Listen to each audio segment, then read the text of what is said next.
From the world of politics to the world of business, this is Balance of Power.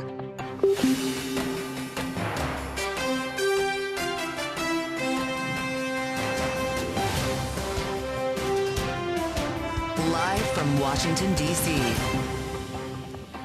From Bloomberg's Washington, D.C. studios to our TV and radio audiences worldwide, welcome to Balance of Power. Alongside Kaylee Lyons, I'm Joe Matthew. President Trump's plan to take over Gaza and rebuild it as the Riviera of the Middle East receives praise from Israel, but condemnation from around the region. We'll have the latest clarification from the White House with insights from Jennifer Kavanagh at Defense Priorities. Will it be one bill, two, or maybe three? Senate leaders prepare to take the lead on reconciliation ahead of a meeting at Mar-a-Lago on Friday night. We'll be joined ahead by Republican Congressman Byron Donalds of Florida on implementing Donald Trump's plans for taxes and spending. And as the president considers his next move on tariffs for Canada, Mexico, and the EU, we'll talk with the head of the National Association of Manufacturers about the impact on his industry. Jay Timmons will join later this hour.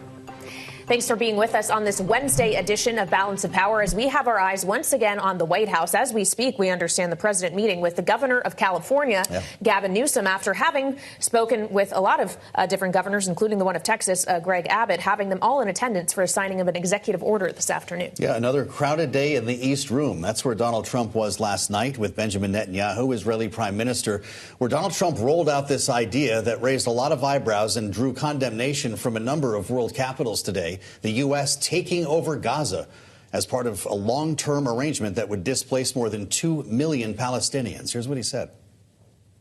I don't want to be cute. I don't want to be a wise guy, but the Riviera of the Middle East, the U.S. will take over the Gaza Strip, and we will do a job with it, too. We'll own it and be responsible for dismantling all of the dangerous unexploded bombs and other weapons on the site, create an economic development that will supply unlimited numbers of jobs and housing for the people of the area. Joining us now for more is Bloomberg's Jordan Fabian. So, Jordan, we have a lot of questions about this, including just how serious the president is about this policy, what kind of U.S. troops would be involved, and whether anyone in the Middle East is actually willing to go along with it. Well, a lot of those questions are up in the air, and the president did seem to spitball this entire idea over the last few days. And so there's a lot of details to fill in. In fact, the White House today sort of pumping the brakes a bit on some of those questions, like U.S. troops. The White House press secretary, Caroline Leavitt, said that he hasn't committed U.S. troops, so not ruling it out, but also not ruling it in. And as you mentioned, this idea is widely unpopular, not only in the region, but in Europe, Canada, other developed nations. No one's on board with this. So this idea that he's going to get other countries to essentially resettle Palestinians who've been permanently or perhaps forcibly displaced from their own land is not landing well with other countries in the region. You've not only covered this new White House, but you covered the last one for Donald Trump. You covered him on the campaign trail. This is the man who won an election based on no foreign entanglements, no new wars, no nation building. How do we describe this?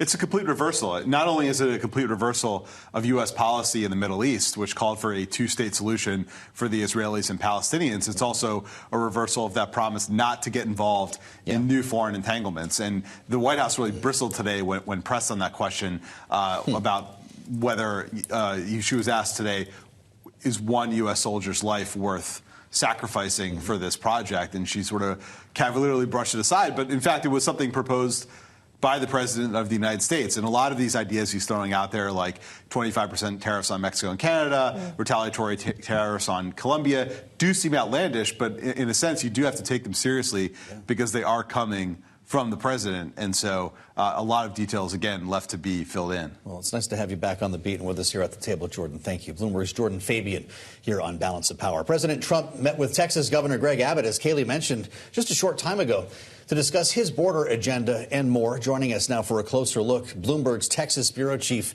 Julie Fine. Julie, it's great to have you. What brought Abbott to the White House today? Well, I think he was there for this meeting, but also Texas some time ago had signed a bill to ban transgender women from female sports.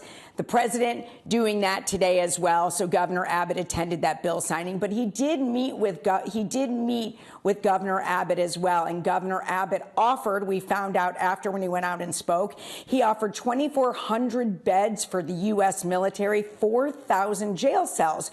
Joe and Kaylee, another very interesting piece of information today. Governor Abbott saying he will be back to talk to Congress next week. There is a bill for $11 billion to reimburse Texas for what Texas has spent on the border. That is a lot of money at a time when a lot of people are asking for it. Well, if you're with us on Bloomberg TV or on YouTube, we actually see Governor Abbott right now gaggling with press once again just outside the White House as he wraps up this visit today. And we'll look forward to the visit to come back here in Washington next week. Julie, something else on issues of immigration I did want to mention with you, too. We saw a second federal judge today striking down Donald Trump's birthright citizenship executive order that would essentially get rid of automatic birthright citizenship. Is this the last word on this? Where does this go next? I think this could go as far as they will take it. I mean, this is one that people feel extremely strongly about. Again, you're talking about the Constitution here, but President Trump has really dug in his heels on this one. So I expect this to move on further. All right. Bloomberg's Texas Bureau Chief Julie Fine, thank you so much. And coming up, we'll get more on President Trump's plans for the Gaza Strip and the fallout from his comments with Jennifer Kavanagh, Senior Fellow and Director of Military Analysis at Defense Priorities, next on Balance of Power on Bloomberg TV and Radio.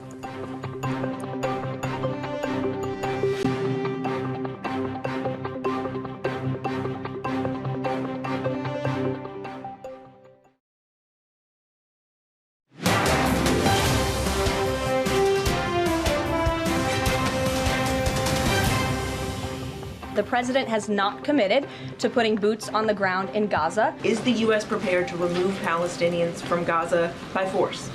The president is prepared to rebuild Gaza for Palestinians and all people in the region. Why not rule out the idea of committing U.S. troops? This has been a long-standing argument that the president has made really over the last decade or so, talking about endless wars and not something the U.S. wants. Why not rule out troops? Because I think the president is very good when he's making deals and negotiating, not to rule out anything, because he wants to preserve that leverage in negotiations.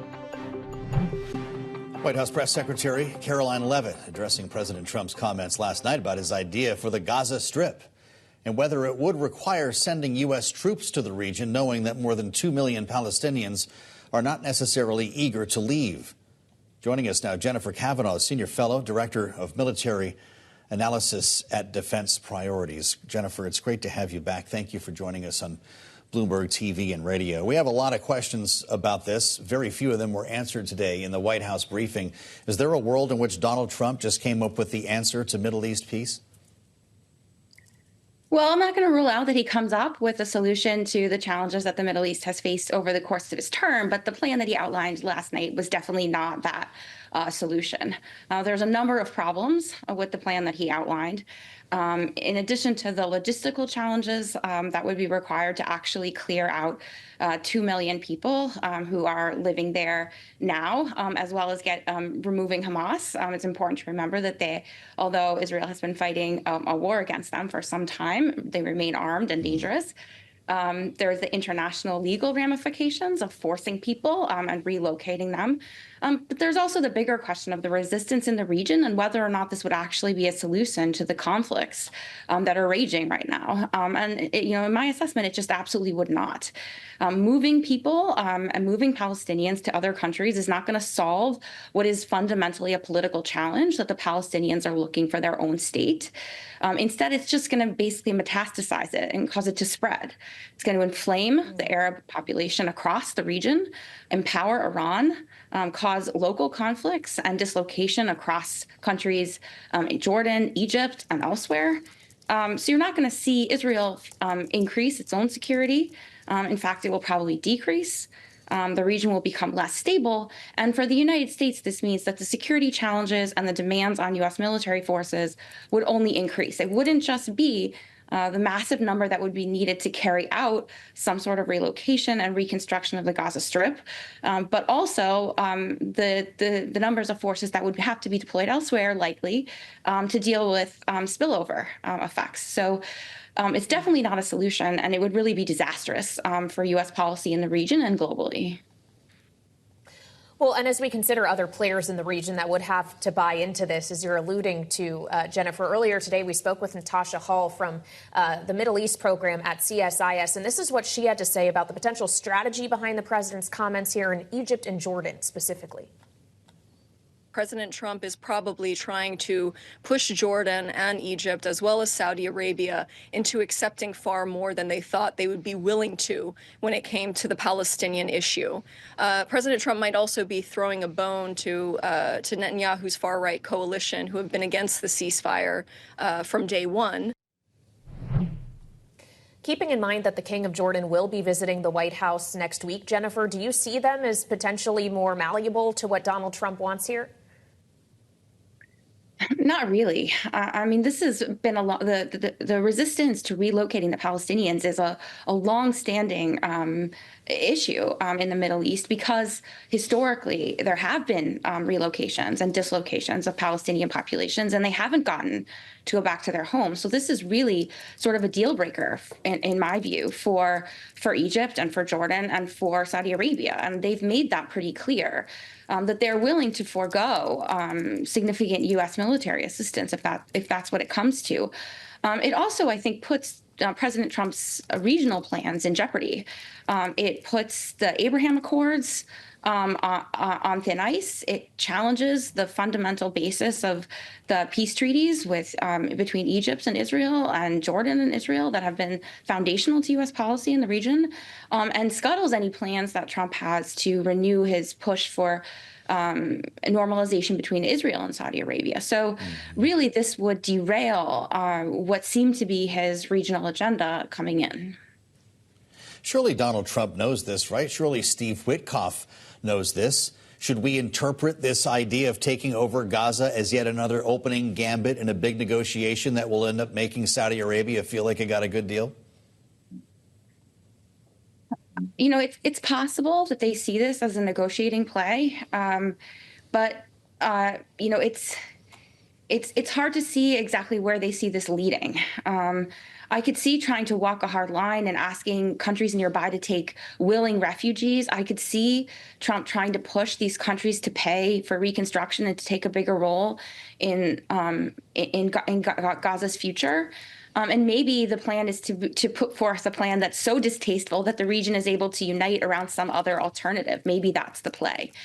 But in the meantime, I think the unpredictability that Trump has shown in suggesting this plan has caused chaos and resistance to what the White House might put forward next. The United States can't pretend to be an honest, neutral broker if the opening offer is what Trump proposed last night. Jennifer, how does it change the calculus of players in the Middle East and frankly, just what happens there as this moves forward in general, knowing that there also simultaneously is a pullback, if not complete unwinding, of at least vast parts of USAID? Well, it's just another challenge that these governments have to face. You know, the loss of USAID affects different countries in different ways. A lot of the countries in the Middle East maybe depend on it less vitally than some of the poorer countries elsewhere in the world that are reliant on USAID programs for food aid and for medicine. But the pullback of the United States in such an abrupt and radical way does create dislocations that can be destabilizing for these countries. They already face not only interstate challenges, but also challenges within their own countries in terms of regime stability. And so I think you could start to see the dual pressures there start to have real effects on the ability of regional governments to maintain the status quo. For the United States isn't great. The United States doesn't have a ton of interest in the Middle East anymore, in my assessment, but regional stability is one that it continues to have. All right, Jennifer Kavanagh, Senior Fellow and Director of Military Analysis at Defense Priorities. Thank you so much. And still ahead, the National Association of Manufacturers warns of severe ripple effects from Trump's tariff threats. We'll be joined by its president and CEO, Jay Timmons, next on Balance of Power on Bloomberg TV and radio.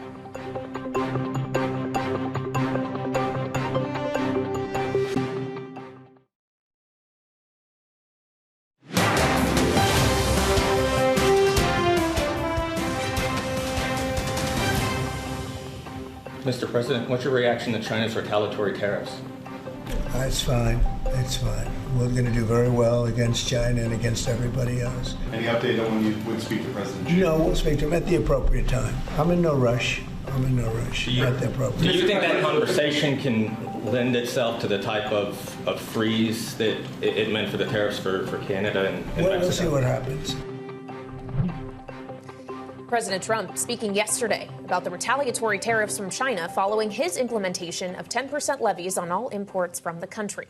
And now we want to turn to the potential impact on the manufacturing sector, specifically of all of this, with Jay Timmons, President and CEO of the National Association of Manufacturers, who's joining us here on Balance of Power on both Bloomberg TV and radio, live with us in our Washington, D.C. studio. Thank you for coming in. It's great to be here. Obviously, we ended up with just tariffs on China. It started with 25% tariffs on Mexico and Canada included as well. And the association had some pretty stark warnings about that in particular. You said in a press release, ultimately manufacturers will bear the brunt of these tariffs, undermining our ability to sell products at a competitive price and putting American jobs at risk. What is the president not understanding about this? Well, first, I think we need to do a little bit of a rewind to 8 years ago.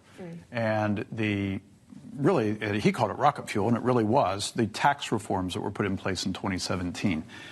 We are at a point right now where those tax reforms need to be renewed. And if they're not renewed, that is going to really drive up costs for manufacturers.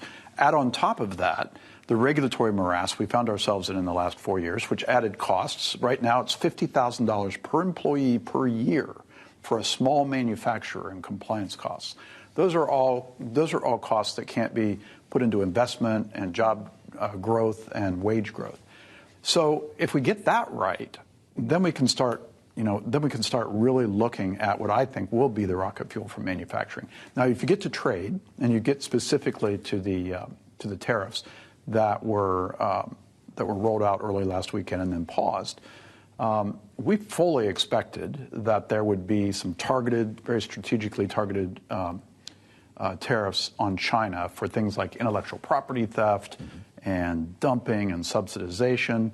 Because, quite frankly, China has not lived up to the Phase 1 trade agreement that was negotiated in the first Trump administration. The Mexican and the Canadian tariffs were a bit of a surprise to us, because what has happened is that incredibly successful USMCA agreement that President Trump negotiated in that first term was doing what it was supposed to do. Manufacturing investment was no longer happening in China. It was happening here in North America with our allies. And our supply chains are very integrated. And what we've heard is from smaller manufacturers that are very concerned that they don't have that kind of headroom if additional costs are added to it. So there's going to be an assessment, apparently, over the next 30 days when it comes to Canada and Mexico. These still could be implemented. What would that mean for your members to have both of these borders essentially shut down to trade? Well, I don't think that's going to happen, because I think we've seen that President Trump has a different way of negotiating, right? And it has turned out to be fairly successful on a number of occasions. And so if you're thinking about what improvements need to happen in the USMCA with Canada, we have issues with dairy and lumber and digital services tax. With Mexico, we have even bigger issues with energy and agricultural products and forced forfeiture of property that belong to American manufacturers. So I'm hoping that this is kind of the first lob, if you will, on dealing with those issues. Well, he says this is also about trying to get more investment in America. You won't face a tariff if you make it here. To what extent are American manufacturers able to ramp up their productive capacity to make up for whatever shortfalls may occur if we stop importing these things from Canada? I don't think it's going to surprise you to hear that since I represent manufacturers in America, I want everything to be made in America, but it's really not probably possible to do that. But hey, let's put as much investment here as we possibly can. when we bring down the cost for manufacturers, I'm not going to go through that again, but taxes, regulation, permitting reform is so critical. Energy and the energy dominance he's talking about, those are incredible pluses for manufacturing here in the United States. We also want to sell our products to the 95% of customers who are outside of the United States. So it's a pretty complicated formula, but bringing costs down, we're up to the task. And I tell you, if we do all those things right, America wins, and there's no stopping America. I want to ask you about tax cuts again, because you wrote an op-ed with the chairman of the Ways and Means Committee to try to get to this. And you talked about the cost that would be felt if the 2017 tax cuts were not extended. You did your own study on this at the association. Without action, you write, nearly 6 million American jobs could be lost. The U.S. could see a more than $1 trillion hit to gross domestic product. We're going to be talking with Congressman Byron Donalds after you leave us here. There's a big debate about procedure, about what to do. Are you worried when you talk to the chairman of Ways and Means that too much time is slipping away? I have to tell you, Jason Smith is one tough guy, and he's got a plan. The speaker has a plan. I'm going to trust the process, right? Because we're focused on the policy. And as you said, if this doesn't get done, we're going to lose 6 million jobs in this country. And I don't think anybody wants that. I don't care what political party it is. So if this gets done in one reconciliation bill or two, fine. Doesn't matter to me. I just want to get it done. That said, the sooner it gets done, the better, because manufacturers have to plan. If this gets done at the end of the year, you are delaying for another year our ability to plan for investment and job creation here in this country. You're delaying the positive benefits from any type of an extension of those reforms. So I'm hoping that they move that pretty quick, and that they also couple that with the administration will couple that with regulatory reforms. We're already seeing that. We've provided a huge list of things that we think are adding to the cost of manufacturing here in the United States. Just quickly, we just have less than a minute left here, but do you worry the ideas that Donald Trump has put forward on no tax on tips or overtime or Social Security are going to kind of clog up this tax debate to the point where just renewing the 2017 tax cuts becomes much more difficult? Look, I'm going to leave that to Chairman Smith and to the Speaker and to Chairman Crapo in the Senate. They have to work through all this. And of course, it's a process between Congress and the executive branch. So we'll see what comes out of it. The only thing I'm going to say about that is let's make sure that we keep our lower tax rates on corporate America in place, or even lower, so that we can compete with the rest of the world. Let's make sure that small manufacturers have access to that same low rate. And let's make sure we have the research and development credit and interest deductibility and all the things that have already expired. There's so many good things there. We just got to make sure that we get it done. What's important for us to hear from industry as well as policymakers. Jay, stay in touch with us on all of this. Jay Timmons, thanks for coming back. The President and CEO of the National Association of Manufacturers on Bloomberg. Coming up, House Republicans continuing to plot their plans, as we've been discussing, for reconciliation. Congressman Byron Donalds, Republican from Florida, is up next on Balance of Power on Bloomberg TV and radio.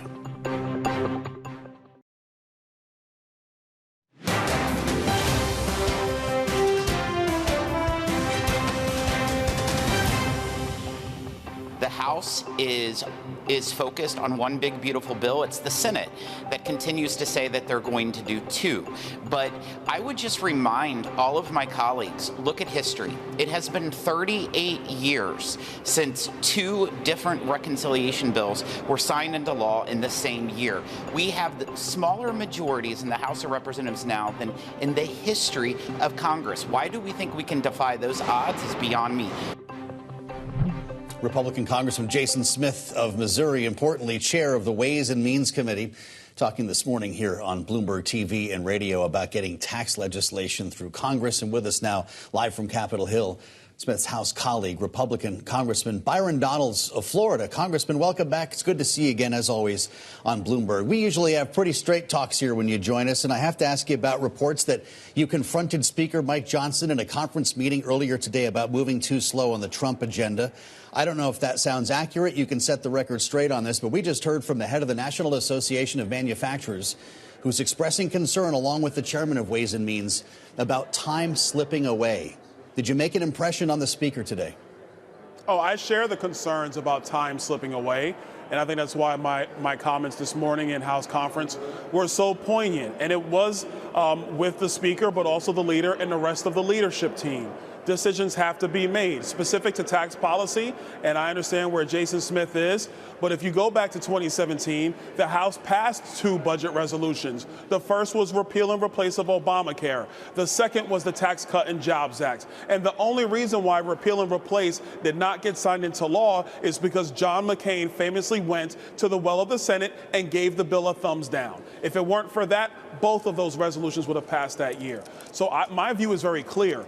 We have a major agenda to get through. Tom Homan needs money today in order to get the repatriation of force that the president has said that the American people voted for up and running. We have to get debt ceiling through, and we need to do it without Democrat votes because Chuck Schumer is going to use that as leverage. And when it comes to tax policy, most of the Tax Cut and Jobs Act is not new policy that we got to work our way through. We are extending most of that policy and having new conversations on no tax on tips, no tax on overtime, no tax on Social Security, the ECCA, and some other new tax pieces that we're going to have to figure out.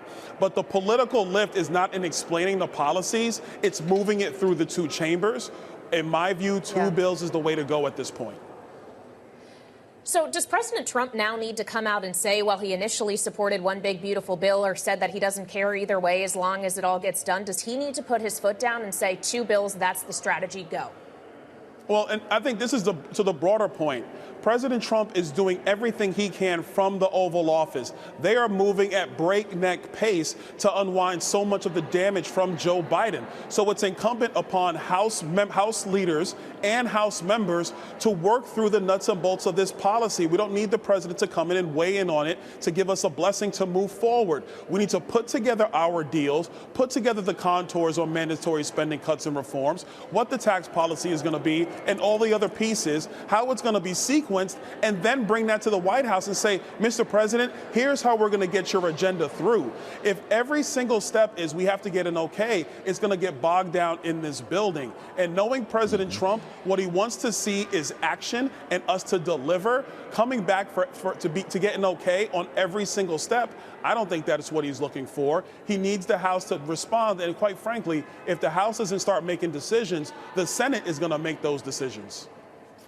Now, just like that, we talked about that idea with Senator Bill Hagerty, Republican from Tennessee.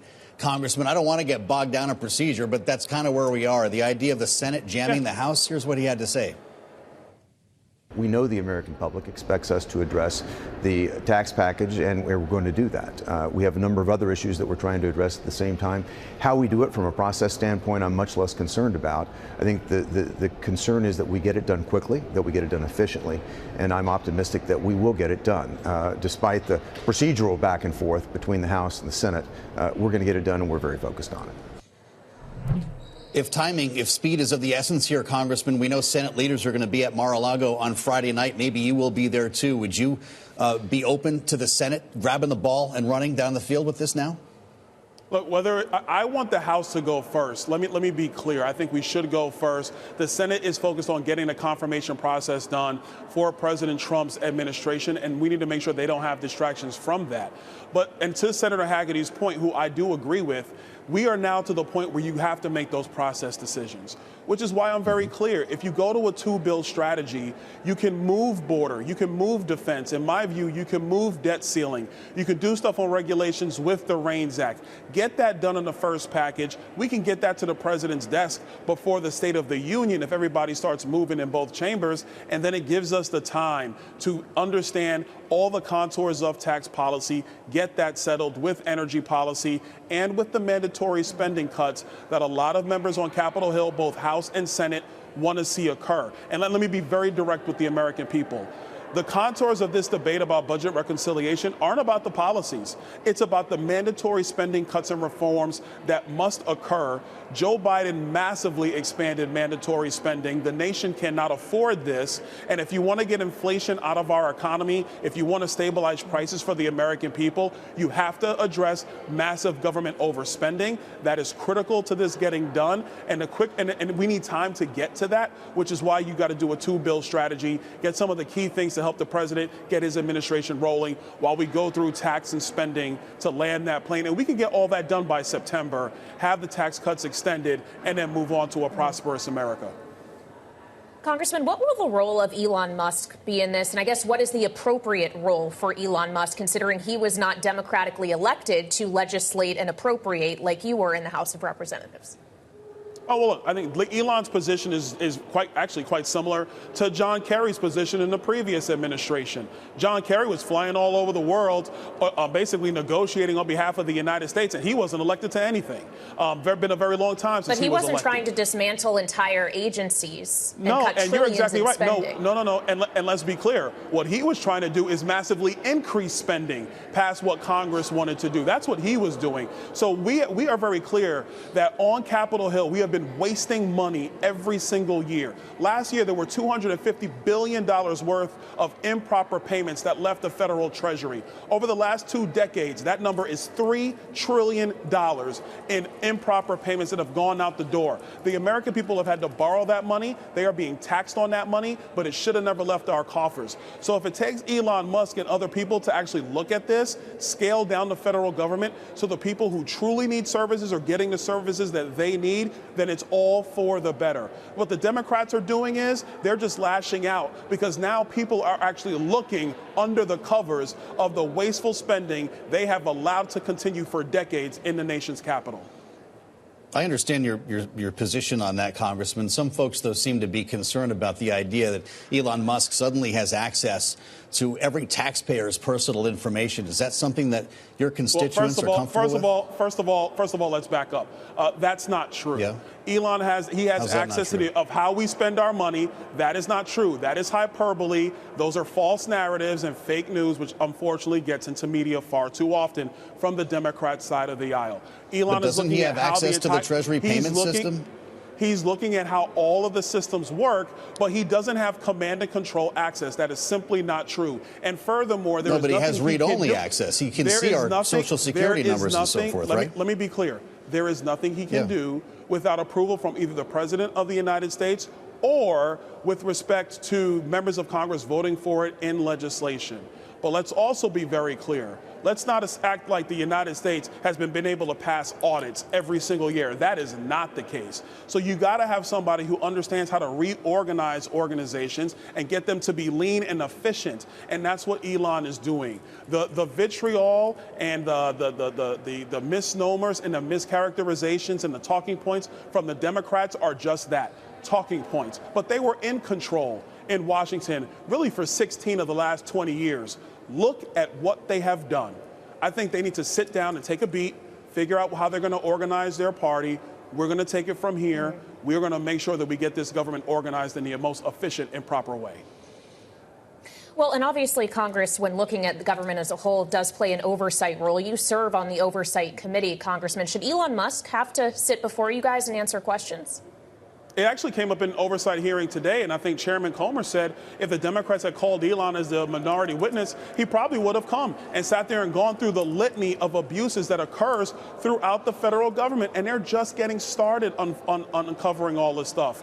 Let's get back to brass tacks. We are $36 trillion in debt. We're running $2 trillion annual deficits. We just got rid of having a massively open border. Thank God Donald Trump shut it down, and we're starting that process. But we have to get the fiscal health of the nation on track. And if it takes people who are really smart in business, like Elon Musk, to take time away from his businesses to help the American people get their fiscal house in order, that is all for the better. I think the people who are squealing right now are those like Politico that were getting money from USAID. That is absolutely ridiculous. But they were getting American taxpayer dollars into their personal coffers to, quote unquote, promote the news in the United States. That is the kind of stuff that is irresponsible. And that's the kind of stuff that's got to stop if we're going to get the nation's fiscal health back in order. All right, Republican Congressman Byron Donalds of Florida joining us live from Capitol Hill tonight on Bloomberg. Thank you so much. And coming up, President Trump says he wants to turn Gaza into the Riviera of the Middle East. Our political panel joins next to discuss that proposal here on Balance of Power on Bloomberg TV and radio.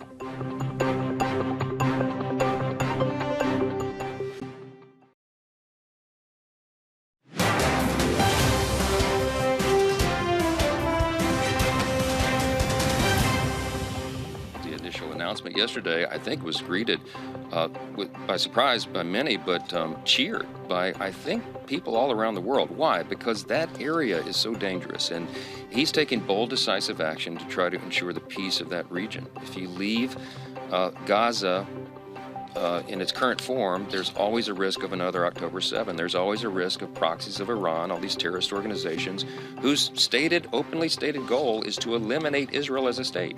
So it just makes sense to make the neighborhood there safer. Speaker of the House Mike Johnson earlier today responding to Donald Trump's proposal for the Gaza Strip. Joining us now, our political panel, Kristen Hahn, Rock Solutions partner and Democratic strategist, alongside Republican strategist Maura Gillespie, founder principal at Blue Stack Strategies. Great to have you both here. If we can dig into what we heard around this time yesterday, it was a little bit late, so maybe not everybody saw it. The fact is, no one other than Israel around the world is cheering this idea of literally taking over the Gaza Strip and displacing more than 2 million Palestinians. Egypt, Jordan, the UAE, Saudi Arabia, and Qatar all condemned this idea within moments of it being rolled out. Do you take it seriously?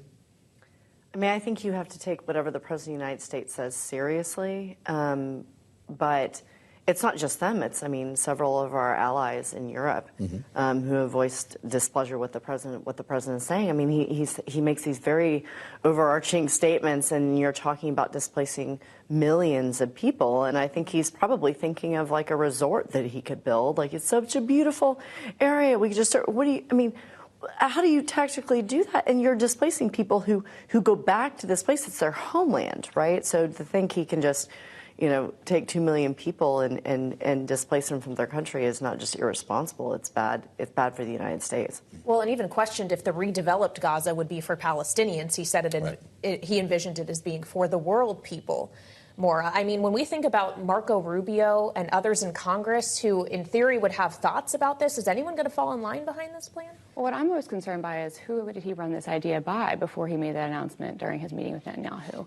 Because from my understanding, there were conversations with Egypt and Jordan, and I understand that they were not pleased with this idea at all. Because you think about Jordan, they are one of the fourth highest populated city right now is a refugee camp that has Syrian refugees. Zaltari they're already overwhelmed.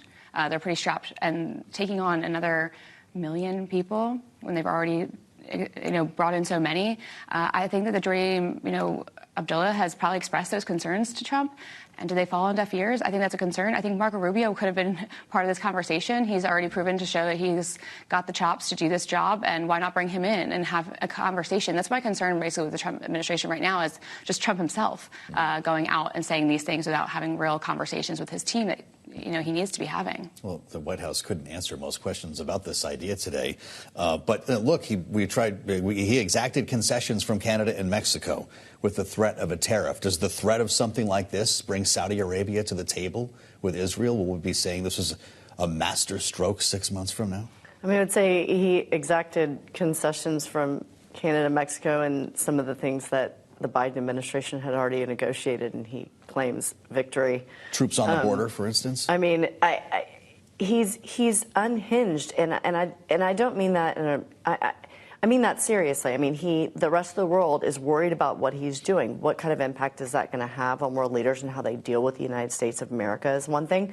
How it positions us, with the rest of the world is, I think, very harmful. So, I think people are worried. I mean, we are the most powerful nation on earth, and what we do and what our president says matters. So, yes, of course, it's going to change how we interact with our adversaries and our allies. Well, and when we consider what he has said versus what he's saying now, Maura, after campaigning on no more forever wars, on this kind of isolationist bent, now we're talking about the possibility of troops being there in the Middle East to take over Gaza. Does that pivot make sense to you? Well, it's interesting because today during the press secretary's briefing, she did say that that's not, on the table, although it was mentioned yesterday, so it is a little confusing, but she kind of shot that down pretty immediately, which then helped. Or it hasn't been committed, at least. Hasn't been committed. So that helped congressional Republicans say, let's see how this plays out. Let's see what the strategy is, which I do. Again, I think that presents a disjointed message from Republicans. And it's got to be frustrating to not feel like you're part of the conversation to present that strong front, because then it showcases the rifts there. And it hurts the Republican Party in terms of messaging, because you're right. Voters were very clear about not wanting to have these forever wars or be engaged. And, how does this match up with his America First policies? I don't know. But I think that for Republicans, you heard Mike Johnson say, we'll see how this goes. It sort of shocked us, but we're on board. They're trying to save face because they all were caught off guard as well. All right, Maura Gillespie and Kristen Hahn are going to be sticking with us as we turn next to Congress and the reconciliation fight still in front of them. Next on Balance of Power on Bloomberg TV and radio.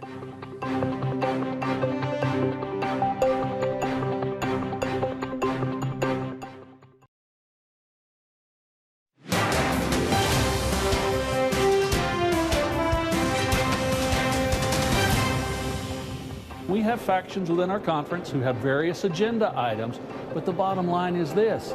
If we don't extend the Trump tax relief from 2017, if we don't do the border issues, if we don't address the whole package, we're going to pay a price for it on down the road. I know in the House, we need to do it. We need to do it one time and be done with it because of the environment we're in over here.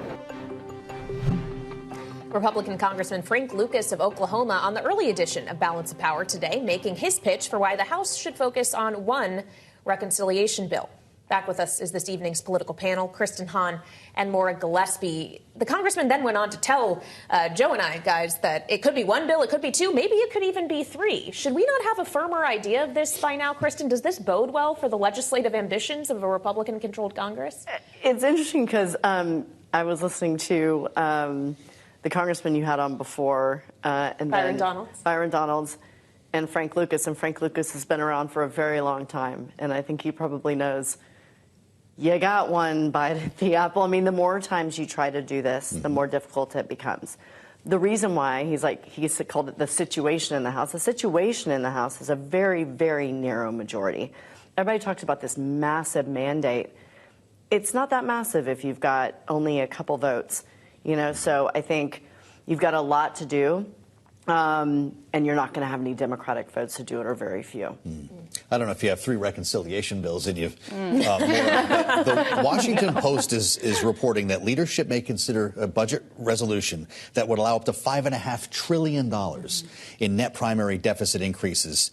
That would, according to the Committee for a Responsible Federal Budget, they crunched the numbers today, increase additional borrowing by 30% over the next decade to a record 133% of gross domestic product by 2035. Is that promises kept? No, Republicans? But here's the interesting thing, is that those who are supporters of Donald Trump because of him as a person are going to say, well, give it time. He has to let him work his will. This is how he does it. This is his process. And they're not going to see a problem with the fact that our groceries are going to go up even higher. Our gas is going to go up. There's not going to be more housing for us. And yet there will be some of those who voted for Trump in hoping for a change who will get tired with this, not seeing promises kept. But it's interesting because the Senate came out saying that they're going to jump over the House because they don't see that they have an option to reconciliation, and they're going to go with one bill because they know that their opportunity is, as Kristen pointed out, is slim here. Even with the Senate having a bigger majority, the House really only has so much wiggle room, and you have a faction that is, these budget hawks who won't be okay with what, Trump wants essentially when it comes to reducing the debt ceiling. So there's a lot of issues there that trying to do three bills, my goodness, it would be rough. Well, and if you're Speaker Johnson being called out once again today by the president for just how narrow the majority is, how tenuous is his position, literally in his ability to keep the gavel? It very much is, and he said it, I'm just testing you, is what the president said to Mike Johnson today. I'm testing you. I was testing you to see how good you are at your job. I mean, yes, they all laughed and chuckled, but that really is what's at stake here.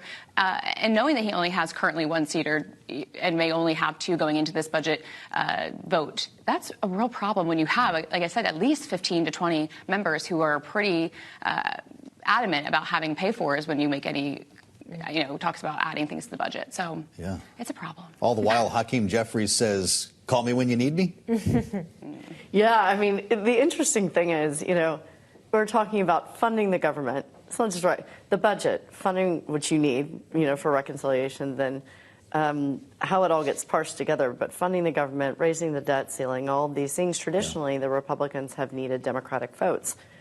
I don't think they're going to get them as easily. I mean, when I hear people saying, like, it's no problem, you'll have, 15 Democratic votes, I just do not think that is the case without them exacting some things that they want. And we're talking about reducing the debt and deficit. You cannot do that, I say this all the time, without tax reform and mandatory spending reform, entitlement reform.